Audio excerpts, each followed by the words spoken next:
আমার চেহারা যেন দেখা যায় কোন জায়গায়। টাইম শুরু বাবা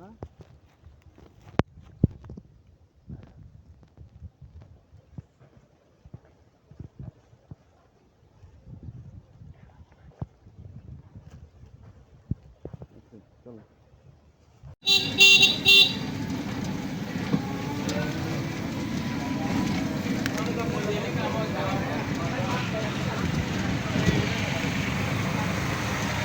বাংলা রবিবারে আমরা গির্জা যাইতেছি সদরঘাট বিশ্বাস। হ্যালো গাইস বাংলা রবিবারে হাই রেদম করবেন যারা হ্যালো গাইস বাংলা রবিবারে সবাইকে স্বাগত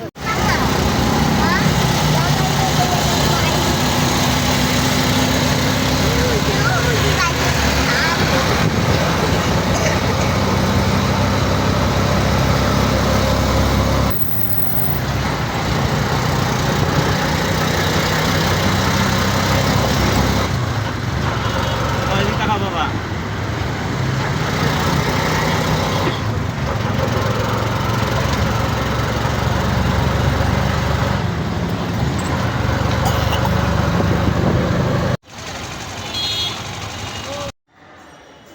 এই না আমার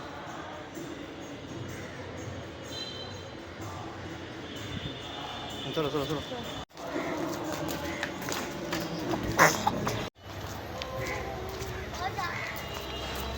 আসো এদের পাশে দিলে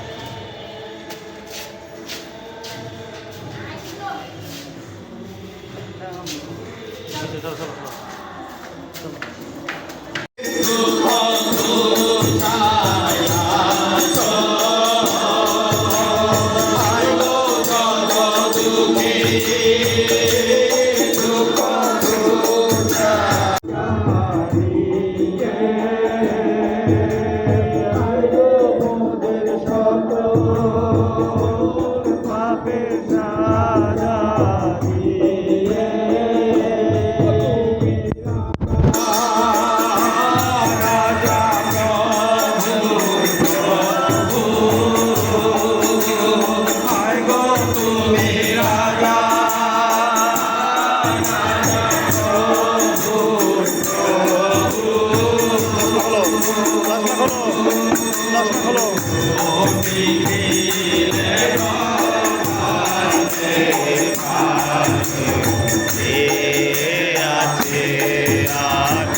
পুরুষ খুললা ভাই ভিতরে রাখো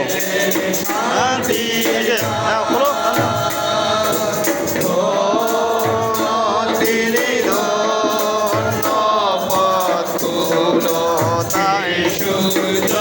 উড়াও উড়াও নিজরা লইবে নাম হোশানা হোশানা এলেন শান্তিরা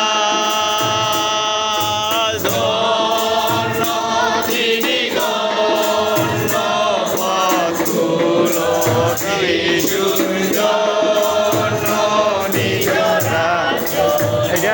পালক বাবুর হাতে দিয়েছে ওই পালক বাবুর হাতে বাবু আপনি নেন এটা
Gagal.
ব্যবহার করলেন।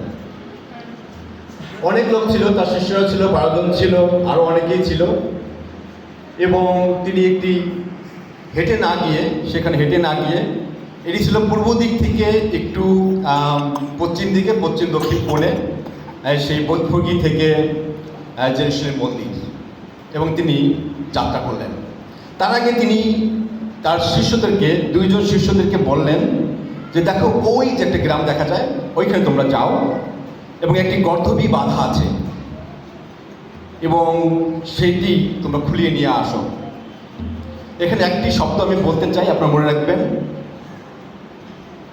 টাইট এ ডঙ্কি, একটি বাধা, একটি ডঙ্কি, আনটাইট করা, খোলা, জাস্ট এই দুটি শব্দ মনে রাখবেন। টাইট, বাধা অবস্থায় আছে একটা ডঙ্কি মানে গাধা, আনটাইট করা হলো, খোলা হলো। এই শব্দ দুটোর পরবর্তী আমি ব্যাখ্যা করব, কিন্তু আপনারা জাস্ট মনে রাখবেন টাইট এবং আনটাইট। এবং শিষ্যরা সেই জায়গাতে গেল এবং যিশু বললেন যে তোমরা যদি ওইখানে যাও, যেটি দেখতে পাবে গাধা এবং একটি গর্দভ শাবক, তোমরা সেটি নিয়ে আসবে। কিন্তু যদি কেউ বলে যে তোমরা কেন এটা কি করতেছো, কেন আনছো, কেন নিচ্ছ, তখন বলবে প্রভুর ইহাতে প্রয়োজন আছে। শিষ্যরা ঠিক তাই করলো। আমি যদি বাস্তবিক অর্থে আমি আজকে একটি ঘটনা বলি, এরকম যে সম্পাদক অথবা আমি অথবা পালকবাবু আমাদের প্রচারকরে বলল যে সেই দূর থেকে এই খেজুর পাতা নিয়ে আসেন। আজকে আমি প্রচারের কাছ থেকে শুনতেছিলাম, ওইখানে একটা গাছ আছে, একটু শোনেন, ওইখানে একটা গাছ আছে, খেজুর গাছ, ওই খেজুর গাছ থেকে পত্র কেটে আপনি নিয়ে আসবেন। উনি গেলেন এবং যদি কেউ বলে যে এটি চার্চের প্রয়োজন আছে, বা পালকবাবু বলেছেন বা সম্পাদক বলেছেন, তাহলে তারা কিছু বলবেন, সে দেবে। কিন্তু বাস্তব ক্ষেত্রে এটি হয়নি। আজকে আমাদের প্রচারক গিয়েছেন, সেখানে সেই খেজুর গাছে কাটতেছিলেন, ওই পাশের দোকান থেকে লোক এসে তাকে বকাঝকা করতেছে, আপনি কেন করতেছেন, কেন কাটতেছেন, মানে তাকে কাটতেই দেবে না। বাস্তবতা এই, বাস্তব জীবনে বা আমাদের জাগতিক জীবনে এই, আমি কোনো কিছু বললে ওখানে যদি কোনো কমিউনিকেশন না থাকে, ওই লোকটা যদি আমি না বলে থাকি যে ভাই ওই গাছ কাটা হবে, পত্র কাটা হবে, মানে সে যদি আমার কথা না চেনে থাকে, তাহলে সে আমাকে বকা দিবেই, প্রচারকটা স্বাভাবিক। কিন্তু আগে থেকে যদি পরিচিত থাকে বা বলা থাকে, তাহলে কাটবে না। যিশুর কথা যারা শুনতো, জানতো যিশু প্রচারক বা প্রচার করছেন, তিনি নাসরীয় একজন লোক, কিন্তু তাকে চিনতো না ওভাবে। যখন বলছে প্রভুর প্রয়োজন আছে, আর তারা ছেড়ে দিল। এটা ঈশ্বরের কাজ যেন তারা করতে পারে, এবং সেই বাধা, গর্ধব বা শাবককে তারা ছেড়ে দিল যেন তারা সেখানে নিয়ে আসতে পারে। কখনো কি আমাদের প্রশ্ন জেগেছে, আমার নিজের প্রশ্ন জেগেছে যে যিশু কখনো কোনো পশুর উপরে ওঠেননি, এবং আজকে জেরুজালেম মন্দিরে যাবেন, এখান থেকে বেশি দূরে নয়, জেরুজালেমে যাবেন, কিন্তু সেই গাধাটিকে তিনি ব্যবহার করলেন। কেন গাধাটিকে, একটি পশু, গাধাকে ব্যবহার করা হলো? কেন একটি হাতি নয়, কেন একটি ঘোড়া নয়? এটি হাতি হতে পারত, তাহলে সাথে শিষ্যরা আরও 14 জন, 10 জন, 12 জন উঠতে পারতো, একসাথে যেতে পারতো, কষ্ট কম হইতো। ঘোড়া নিতে পারতো 4-5টা, কষ্ট কম হইতো এবং রাজকীয় ভাব হতো, এবং সেইভাবে তিনি রাজকীয়ভাবে সেই জেরুজালেমে যেতে পারতেন। কিন্তু একটি গাধা, যে কিনা বোকা টাইপের, এবং যা কিছু দেওয়া হয় সেই বহন করে, সেই গাধাকে তিনি বেছে নিলেন। আজকে যে আমরা যে যিশুর বিজয়যাত্রা পড়লাম, এখানে কয়েকটা কনটেক্সট আছে, কিছু বিষয় আছে। সেটা হচ্ছে এরকম, যিশু সেই জেরুজালেমের যাত্রার মধ্যে দিয়ে তিনি বিজয় ঘোষণা করলেন। একেবারে শেষ সপ্তাহ, আর মাত্র একটা সপ্তাহ আছে, তিনি এই বিজয় যাত্রার মধ্য দিয়ে অনেক লোকের মধ্যে দিয়ে তিনি রাজা রূপে, তিনি ঈশ্বরের রাজ্য তিনি ঘোষণা করলেন। এটা একটা বিষয়। আর একটা হচ্ছে তিনি যে নবী, তিনি যে পৌষ খ্রিস্টের একমাত্র সন্তান এবং একমাত্র পুত্র, যিনি সমস্ত পাপ বহন করার জন্য এই পৃথিবীতে এসেছেন, সেই নবীত্ব কমপ্লিট করলেন ওই ঘোষণার মধ্যে দিয়ে। এবং এই কনটেক্সটে আমরা দেখতে পাই যিশুকে, তারা ওখানকার অনেক লোক ছিল, 2000, 3000 বেশি হতে পারে, অনেক হতে পারে। সেখানে লোকজন তাকে বরণ করলো, কি হিসেবে? রাজা হিসেবে ঘোষণা করলো। হোসান্না হোসান্না শব্দে তাকে বরণ করলো। এবং যিশুর সেই গায়ে চাদর, তারা চাদর দিয়ে বিছিয়ে দিল গাধার উপরে, এবং যিশু সেই গাধার উপরে বসলেন।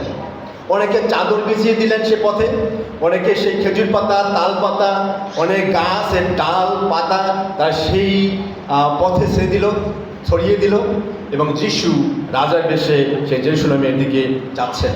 বর্তমানে যে গালিচা বেছে এবং সবাই একটি কথা বলছেন, একটি গান গাচ্ছেন, হোসান্না হোসান্না দাউদ সন্তান, ধন্য যিনি প্রভুর নামে আসিতেছেন, ঊর্ধ্বলোকে হোসান্না। এই হোসান্না শব্দ একটি হিব্রু ভাষা, এর অর্থ হচ্ছে ইংলিশে সেভ আস লর্ড, প্রভু আমাদেরকে আপনি বাঁচান। এটি একটি প্রশংসা দায়ক একটি শব্দ, কাউকে হোসান্না দেওয়া, কাউকে বলা মানে প্রশংসা করা, এবং একই সাথে প্রশংসার পাশাপাশি তাকে ওয়েলকাম জানানো। রাজা হাসিতেছেন, ওয়েলকাম জানানো। যদি আমরা বর্তমানে এটা করতাম, লাল গালিচা আমরা পেতে দিতাম, আরও হয়তো সুন্দর ব্যবস্থা থাকতো।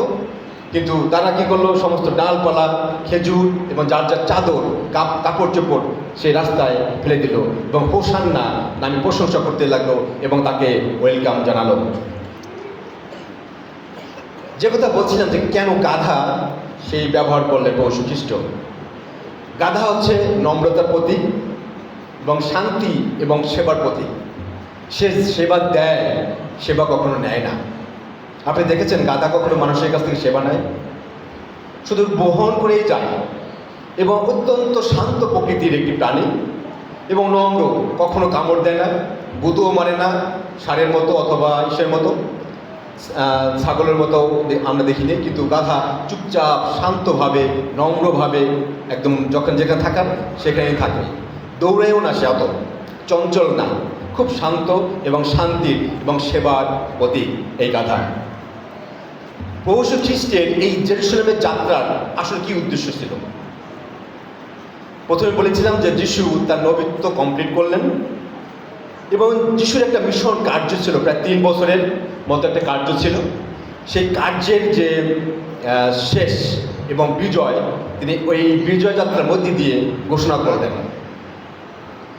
এবং বাইবেলের ভাববাদী দ্বারা কথিত বাক্য রয়েছে, সেই সব সক্রিয় আমরা 9 অধ্যায় পড়েছি, সেখানে সেই বাক্য রয়েছে, তোমরা সিয়ন কন্যাকে বলো, দেখো তোমার রাজা তোমার কাছে আসিতেছেন, তিনি মৃদুশীল, গর্ধবের উপরে উপবিষ্ট এবং শাবকের গর্ধব বৎসের উপরে উপবিষ্ট।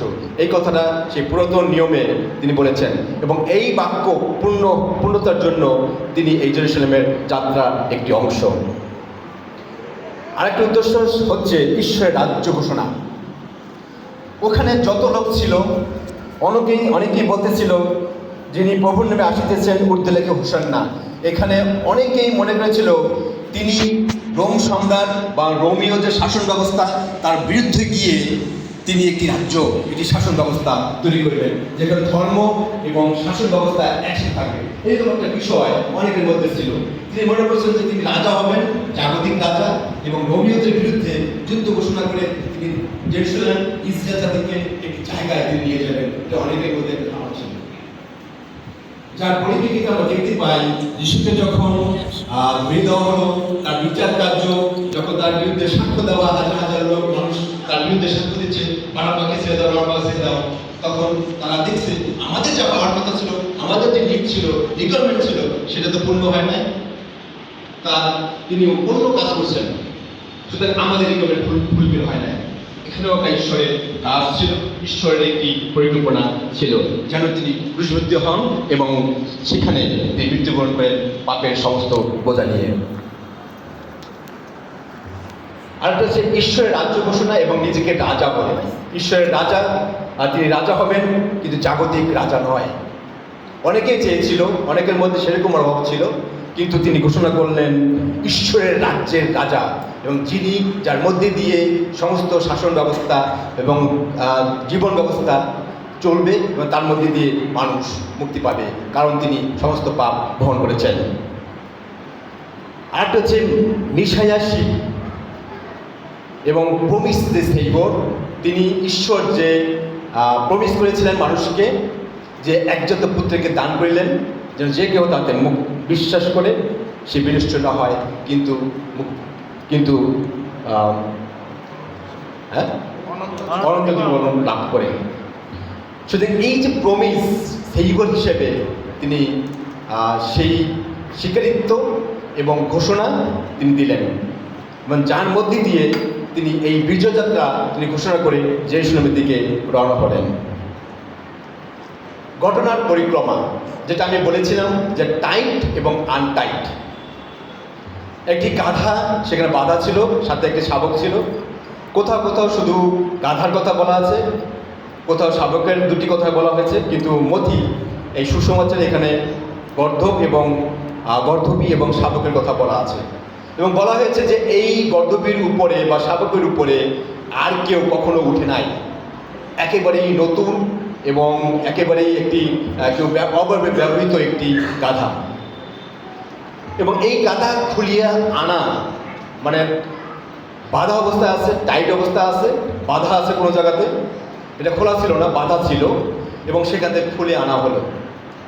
এর মধ্যে দিয়ে প্রভু খ্রিস্ট তিনি কি বুঝাতে চাইলেন যে গাধাটিকে বেঁধে নিয়ে আসো, অর্থাৎ এই গাধা তিনি নিজে আজকে কিছুদিন পরে তিনি সমস্ত পাপ তিনি কালেক্ট করলেন, এখন তিনি ঈশ্বর রাজ্যের দিকে ধাবিত হবেন। আমি আবার বলছি, এই গাধা সমস্ত পাপ তিনি বহন করলেন। এই গাধা মানে যিশু, গাধা সমস্ত পাপ বহন করলেন, নিজে নিলেন এবং তিনি সেই বন্দিত্ব খুলে দিলেন, সমস্ত পাপ বহন করলেন। বন্দিত্ব হচ্ছে মানুষের সেই পাপ জীবন, তিনি বহন করলেন, মানে ঈশ্বর রাজ্যের দিকে তিনি ধাবিত হলেন, বিজয় ঘোষণা করলেন।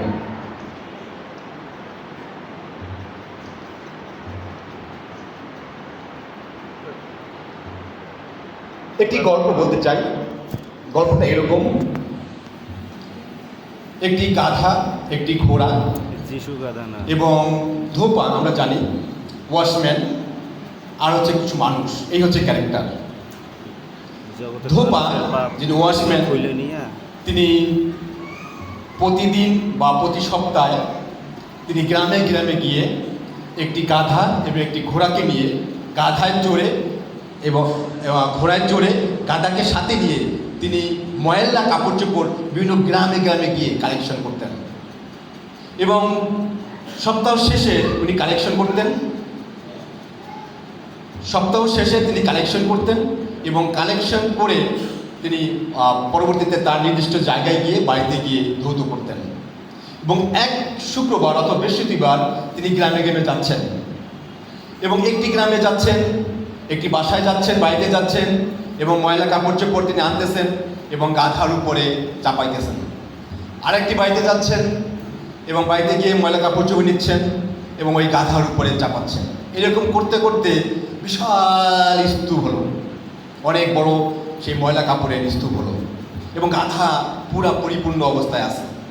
এখন সমস্ত কাপড় চোপড় কালেকশন করা শেষ, এখন তিনি তার বাড়ির দিকে রওনা হচ্ছেন এবং সমস্ত ভার মানে এত কাপড় সেই গাধা আর সহ্য করতে পারে না এবং গাধা, গল্পের গাধা, সে কথা বলতে পারে এবং গাধা সেই ঘোড়াকে বলছে, তুমি কি আমাকে একটু সাহায্য করতে পারো?